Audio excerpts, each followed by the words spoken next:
Hey everybody, welcome back. I hope you've been doing okay. Yeah, today's video, I haven't filmed for a bit and I haven't uploaded for a couple weeks. And so this stuff, I'm gonna film a few videos today. But this first kind of pile is some stuff I got at Indigo at some point. This top one that you see is from one of our little free libraries nearby.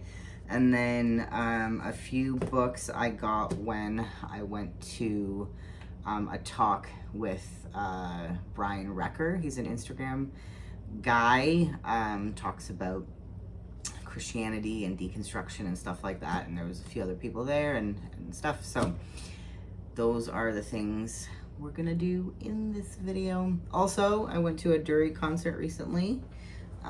That's where I got this really freaking cool shirt. It's an opossum wizard. I also got the sweater, which has Dury across the front in like a red font, and then on the back is a possum knight, and that's pretty cool. And then the opener was this band called Vile, and they are like a queer punk grunge kind of vibe. Some of their songs make me think of definitely like 90s girl punk, if you could call it that, like Hole, and the band who played the music like for 10 Things I Hate About You and Josie and the Pussycats, like that kind of fun, funky, kind of punk music. But yeah, so that was a really cool experience.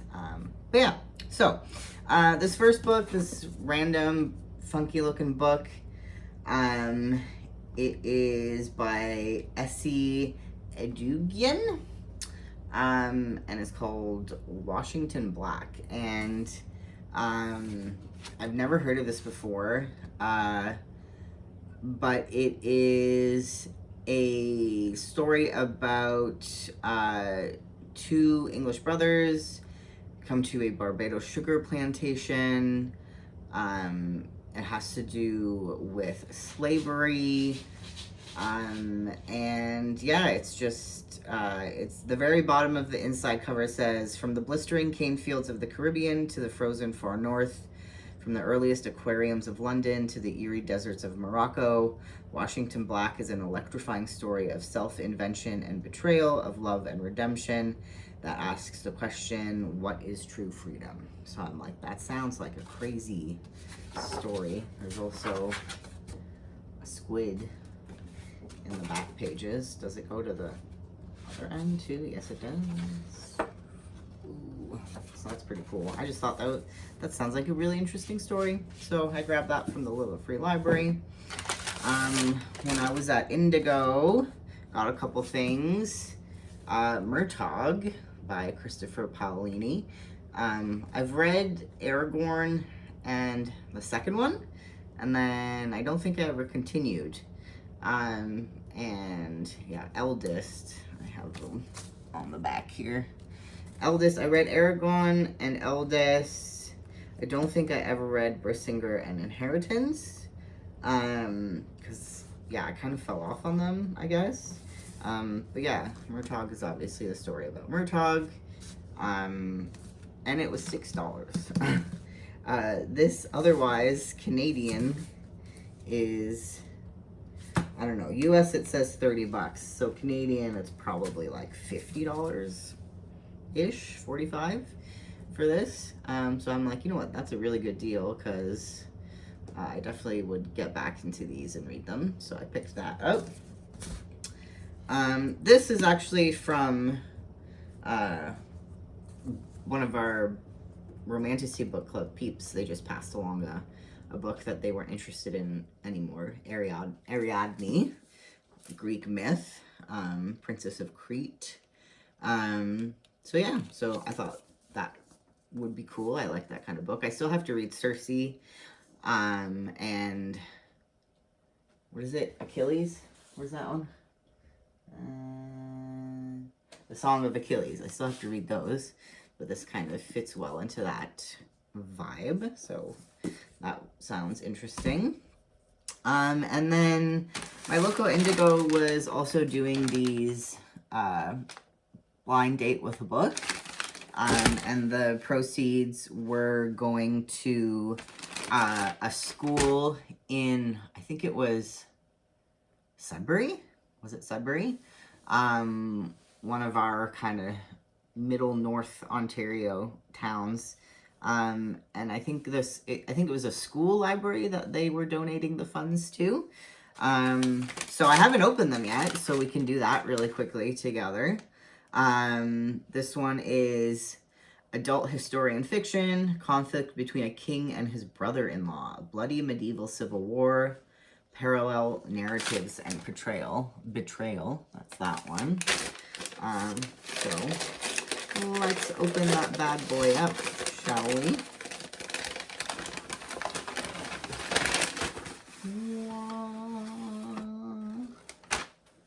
What is that? Falls the Shadow, a novel by Sharon K. Penman. Interesting. Simon de Montfort was a man ahead of his time in the 13th century, a disinherited Frenchman who talked his way into an English earldom and marriage with a sister of the English king, Henry III. Interesting. Okay, that's one of them. I do like a historical fiction every now and again, especially in like this kind of time period. So that's cool. Put that aside for now. And then this one is another adult historical fiction. Set in 1960s Mississippi, a beloved maid disappears. 3 women unite to write a book. I think these are actually the last 2 on the table, but they both sounded very interesting still.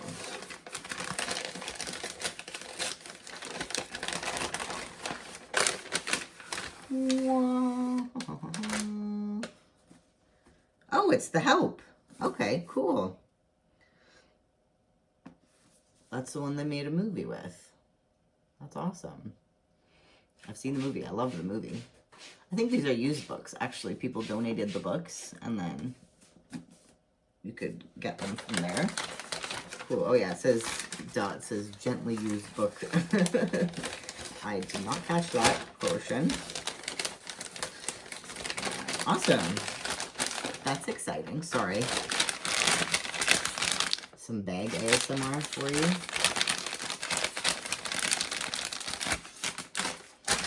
Cool. Well, that was neat. I hope they do that kind of thing again, because, you know, it's always good to support good causes, and then you get surprised with a book for $5. And then we'll go to the kind of religious-y books that I bought. So this is Brian Recker's book. I took off the sleeve because I try not to mess around with them too much when I'm reading the book actively. But yeah, it's called Hell-Bent by Brian Recker. How the Fear of Hell Holds Christians Back from a Spirituality of Love. So he's kind of like debunking the idea that hell is really even a part of the Bible and should be a focus at all in Christianity. Like, hell is maybe brought up like a couple times, and it's not really what modern Christians have made it out to be. And he is also, like, along with that process, just kind of talking about his own deconstruction. He used to be an evangelical pastor, and, you know, talks about his journey of falling out of that, but still holding on to this idea of Jesus as like a spiritual leader and like stuff like that. And I like hearing stories like this because it's such a breath of fresh air in terms of all of the bullshit from like evangelical Christians, especially in America, but like all over the world, and just these very harsh and like shame and guilt and sin focused ways of being a Christian across denominations. I just think that takes away from what religion could be for people and should be for people, which is really just like a guiding light, a comfort, and call to help as many people as possible and be like a true aid to those in need, which is everybody. And that's just like so far from like white Christian nationalism. So I'm really enjoying hearing people like talk about religion in this way because it makes it seem just less terrible and awful. But yeah, and he's a really fun person to follow on Instagram as well, because he's just like a fun guy, and has a lot of really good takes. So that was kind of the main draw of this talk. One of the other people there is Joash Thomas, who writes The Justice of Jesus. I haven't gotten into this one yet, but this one is, it says on the back, prioritizing justice in our church pulpits, budgets, and theology. The history of the Western church is stained by injustice. The impulse to resist justice and look the other way has harmed the church and the people it aims to serve, but a different future is possible.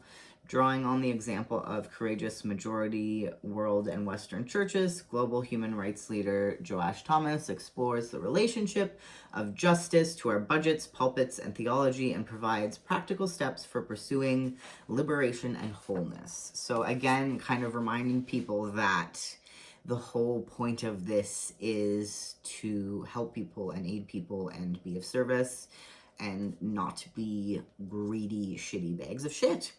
And he's a wonderful man. Just also so lovely to meet in person. We had like a great one-on-one conversation while we were waiting for the talk to start. And just like the calming, soothing, hopeful energy of this man is wonderful. And while we were there, they were also, they have like a little press that they work with, New Leaf Press, and they publish other works. I don't know if they're always specifically religion based, but I wanted to support them as well. So this first one is called Mend, by Jody Sparger. And this like little tiny blurb on the back says, an invitation from Jesus to return to land-based repair. And let me see if I can find a good little blurb in here. Let me see. So I believe it's an Indigenous writer talking about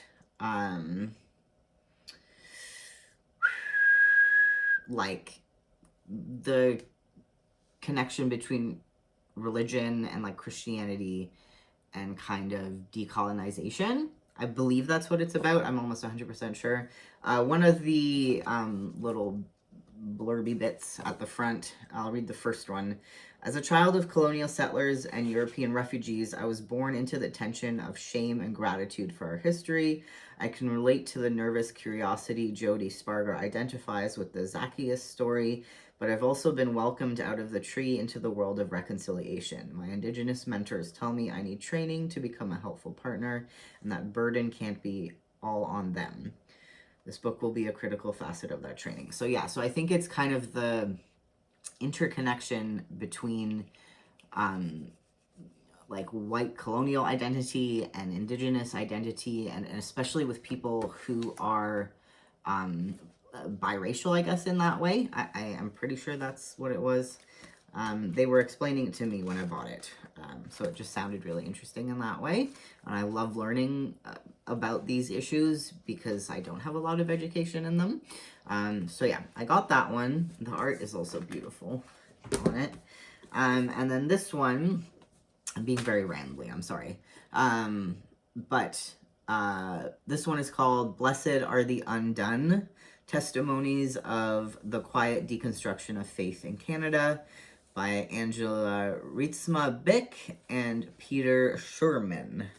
And then This says at the back, Canadian Christians frustrated with the church have come undone and are leaving politely, almost apologetically, in what this book dubs a quiet deconstruction.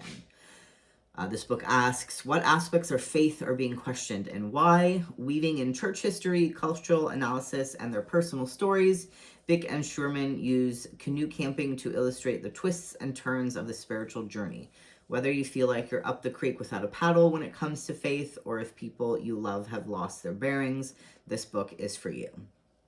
So again, it's, on that deconstruction path, which I'm very interested in.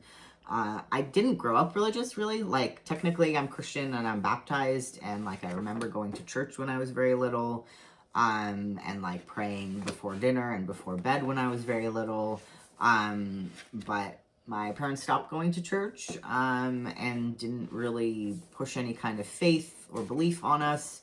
I think they kind of fell out of faith as well, maybe. And yeah, so I didn't grow up in it. So thankfully I don't have religious trauma like so many people do. But I have also stayed away from religion, especially Christianity, because it didn't seem appealing. Because on the whole, Christians kind of seemed like dicks a lot of the time. And, we obviously know all the sort of harm religion has done. So many people perform violence in the name of God across the board, kind of through different religions. And I think that's awful. And, being a Canadian, I am very aware of all the horrible things the church did to Indigenous people and have continued to do. And just, all that sort of stuff has made me not really interested in religion, while at the same time being very curious and intrigued by people who do have faith, and the idea that you can, believe in something so much that you devote your whole life to it, like pastors and nuns and monks.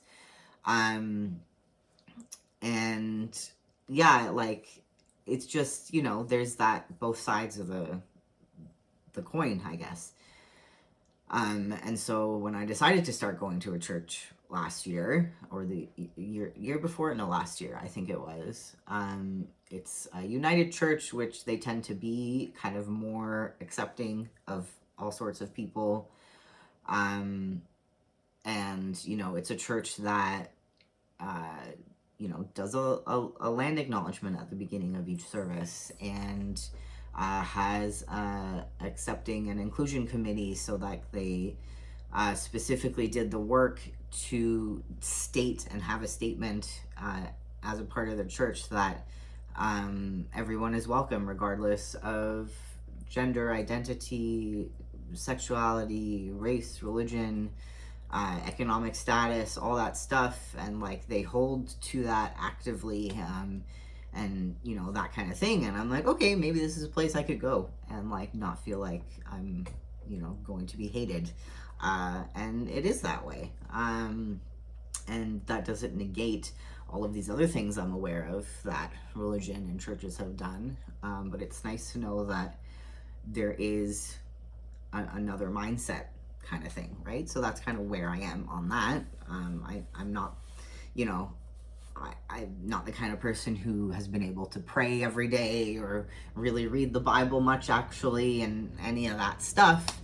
And I certainly am not able to go to church every week because I work and have plans and do other things. But it's been a nice addition to my life. And I like reading stuff like this because it makes me feel like other people have these varied journeys, and that it doesn't have to be a horrible thing, religion.